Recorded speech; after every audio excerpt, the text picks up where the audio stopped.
Greetings again, patients. This is Dr. Chad Rolland. I'm coming to you with another video in our series of natural home care remedies. And what we're talking about today is special home remedies.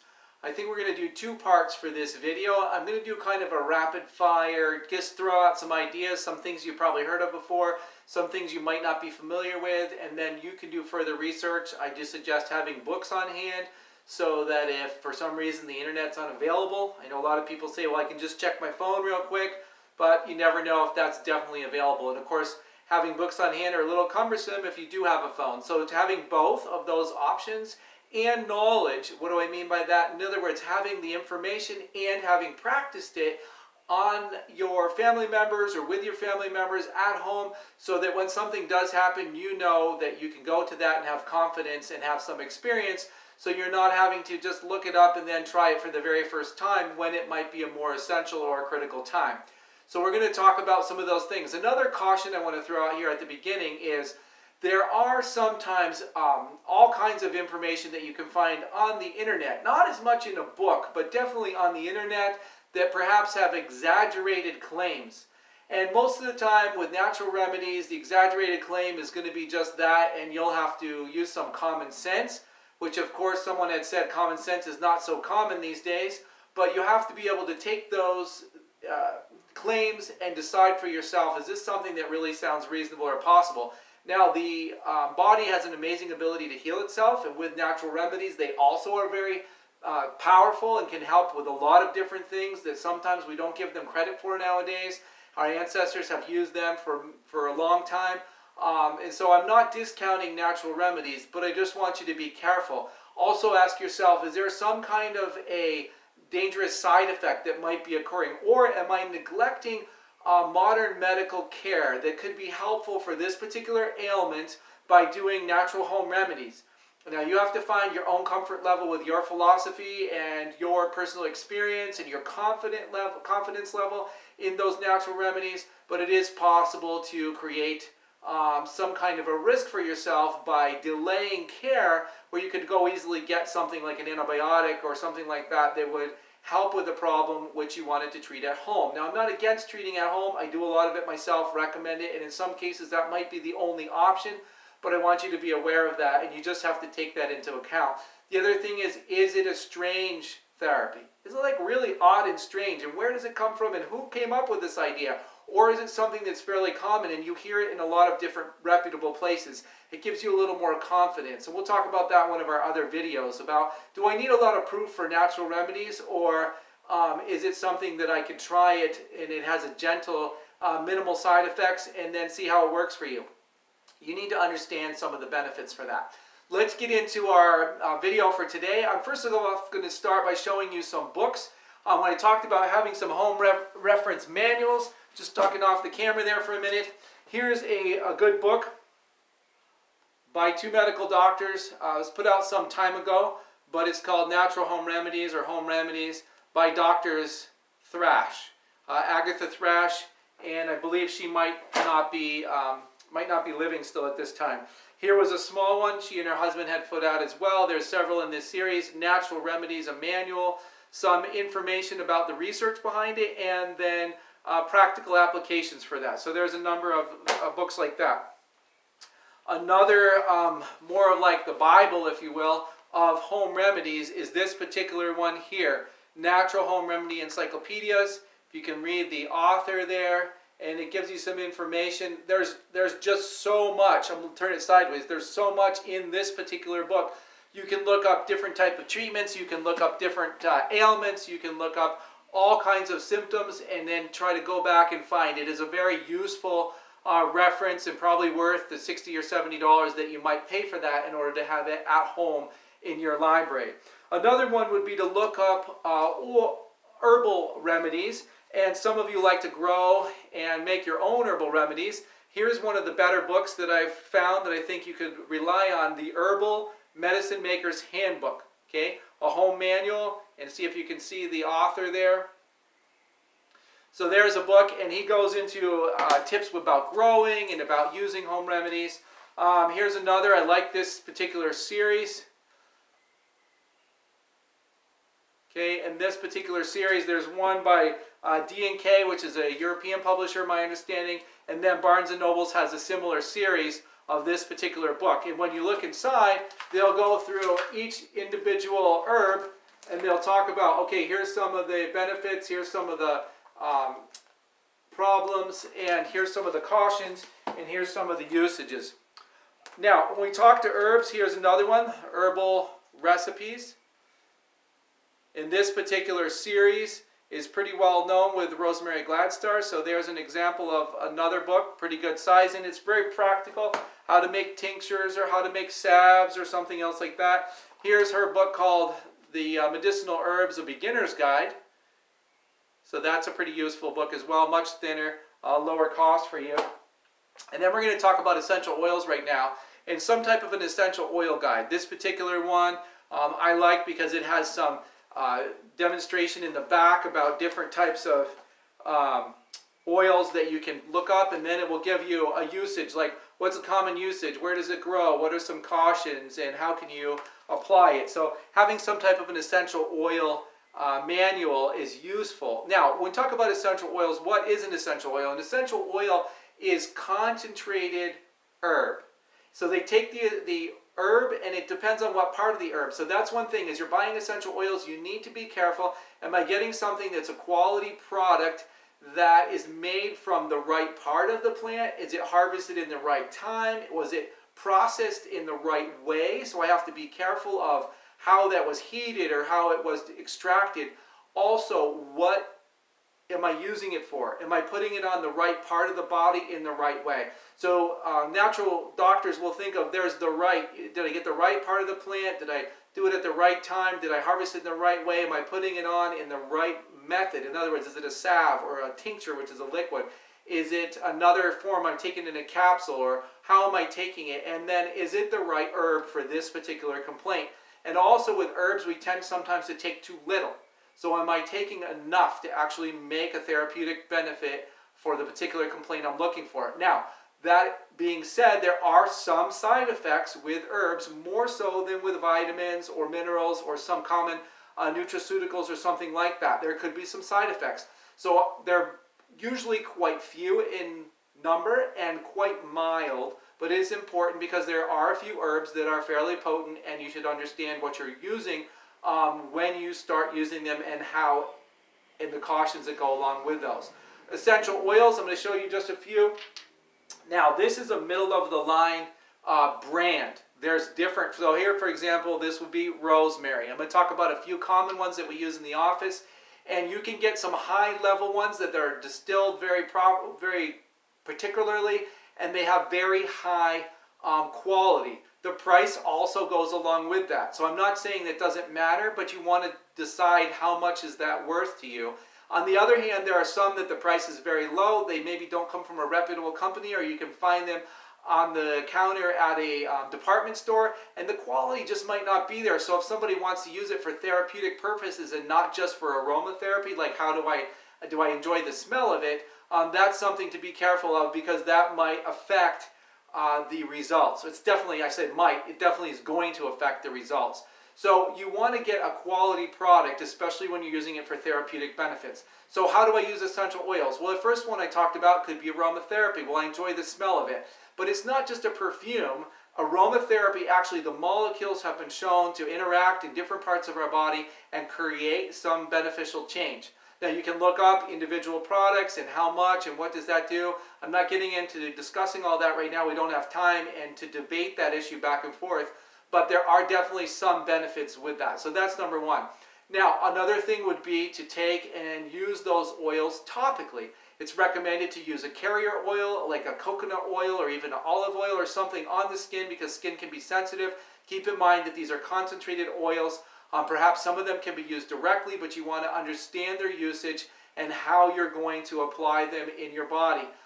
You also want to protect, the sensitive skin and be aware where you're putting them. Obviously not in sensitive areas of your body, the eyes and other areas like that. Also for children, we tend to use them in reflex points on the feet, because you get a lot of absorption through there, maybe in the chest, but there's some that shouldn't be used by where children could breathe them. Young children I'm talking about, little babies. because that could affect and cause some type of a spasm, laryngeal spasm, or make it difficult for them to breathe. And so you need to understand that. Applying it on the back sometimes is better, or on the feet. And you still will get a benefit in the whole body. And they have done studies that show how it will absorb into the body. And that's different than treating a particular ailment where you're like, oh, there's a condition right here on the skin where I want to treat that. Another thing would be to use, and we'll talk about that in our massage section in part 2, about a particular salve or liniment or something like that, which is a different way to use herbs. Again, essential oils are concentrated, specifically extracted herbs. I use eucalyptus for respiratory complaints, cinnamon for immune support, tea tree oil, again, for immune support, both topically and respiratorily. Lavender helps with a lot of skin conditions, burns, or relaxation and mental support. Lemon is a good sanitizing herb and a good pick-me-up. There's a few others that I have here. I use rosemary for pain relief. I use peppermint for headaches, and rosemary can be used for that too. We'll often apply it in the temples or the back of the neck. Again, we usually mixed with a few other in a carrier oil as well. And sometimes on the sinuses, again, you will get some fumes, so don't rub it in your eyes. I mentioned temples, and we'll have that type of a treatment. So there's different books out there about how to use them and where to apply them, but you should understand and know about essential oils. They're very compact. Here's a peppermint. They're very compact, and they're easy to carry or keep at home.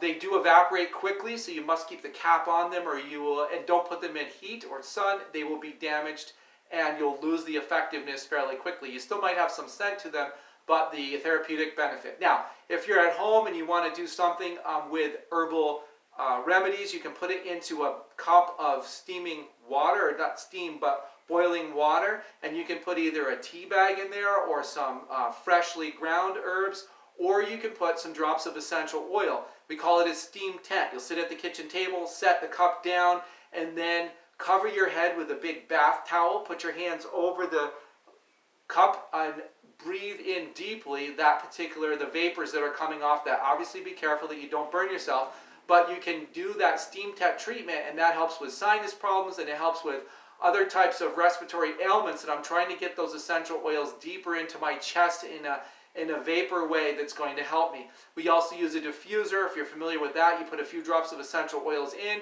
and that's going to come into the air, and it's going to help and circulate in the air and help just to be in the air and deactivate some different problems. I'm not going to get into a debate about that right now. This is early 2020 that we're talking about this particular video, so you'll have to kind of look into that and see what's beneficial for you. Many herbs, of course, can be taken in a tea form and not just used in that steam tent, but actually consumed. Of course, watch for quality and for contamination, especially if you're treating your own herbs at home and drying them, because you can get botulism if you put them in a certain way and you allow the water to the moisture to stay in there and allow that bacteria to grow. So it's just something that you need to be aware of if you're drying and caring for your own herbs. Typically also, you don't want to boil herbs at 212 degrees. That can cause some loss of effectiveness and benefit. It's better if you keep it down more in the 160, 170 degrees. You'll still get the steeping effect, but you won't cause as much negative effects to the herbs themselves. And then generally you're going to cover that for a minute or two so the volatiles, like the essential oils, don't escape. You're going to keep that with some kind of a solid cover on your tea mug, and then take it off, and then you can consume that after it's cooled, because they would have condensed back into the beverage, and then you can consume that. You can also put them into like a mason jar and put the herbs inside that. Let them soak in you can pour them in for hot water, not boiling, but hot water, or just do a cold soak and put them in a mason jar. Keep them in your refrigerator for a period of time. Often it's 24, sometimes even 48 hours. And then the healthy properties from the herbs will diffuse into the water, and then you can drink, of course, the water as you need to. Green tea is another herbal type of tea that has powerful antioxidants, anti-inflammatory, immune modulating, which is really important right now. We're talking about an immune illness that goes around and causes a lot of inflammation. It's an overreaction of the immune system. And so we need to be able to modulate the immune system, keep it under control. It also has ECGC in it and some other things that are antiviral, antifungal, etc. Another way to take oils in would be to take a gargle, and in other words, put salt water. We put a little salt water into a gargle of warm or hot water, and then just gargle it in in your mouth or your throat. That does help with the mouth complaints. Also down in the throat. There's other things that you can add to a gargle, maybe a little bit of baking soda. That helps to create some benefits. A drop or two of tea tree oil. Again, you're not drinking this, you're just putting it into your mouth. Some people also gargle with hydrogen peroxide. Make sure it's food grade. From the grocery store, it'll say you can use for a gargle on there, and that's something else to gargle. That's another type of treatment. Another type of treatment would use a neti pot. A neti is a small pot, N-E-T-T-I. Neti pot is a small thing that you put like a saline solution or a little bit of salt into a warm water solution, and then you're going to tip your head back and drain it through one nostril and out the other. You need to look for instructions on that, but it's a way to help with sinus problems. Using some things at home like raw honey. It has medicinal properties. It's antimicrobial. It keeps really well. In fact, they found that it has been still viable in pyramids of Egypt after thousands of years. So raw honey in many cases, again, generally keep it out of the sun, keep it out of really hot places, but it is good for a long period of time, and it has medicinal properties itself, and it also can be used as a carrier to help consuming other types of herbs that might have a bitter or unpleasant taste. Herbal throat sprays, and we have one here that has 4 or 5 different herbs in it that are for antimicrobial, helping to heal the tissue and helping to soothe the tissue, such as cloves and myrrh and calendula, and those are useful to take, and you can either make your own or you can purchase an herbal throat spray. Apple cider vinegar seems to be helpful for a number of things, including upset stomach, indigestion. It gives digestive support, and that's something we want to be aware of, is using apple cider vinegar and things along that. We'll do oil pulling. That's another thing that helps with the gum and with the teeth. Oil pulling is typically a term that you'll, P-U-L-L-I-N-G, that you'll take something like coconut oil, put it in your mouth, swish it around your mouth, it'll melt, and then you're going to continue to swish it and swish it and swish it. That has antimicrobial properties and also some healing benefits, and you can look up oil pulling and see how that helps with food, mouth and gum problems. Hydrogen peroxide we mentioned earlier.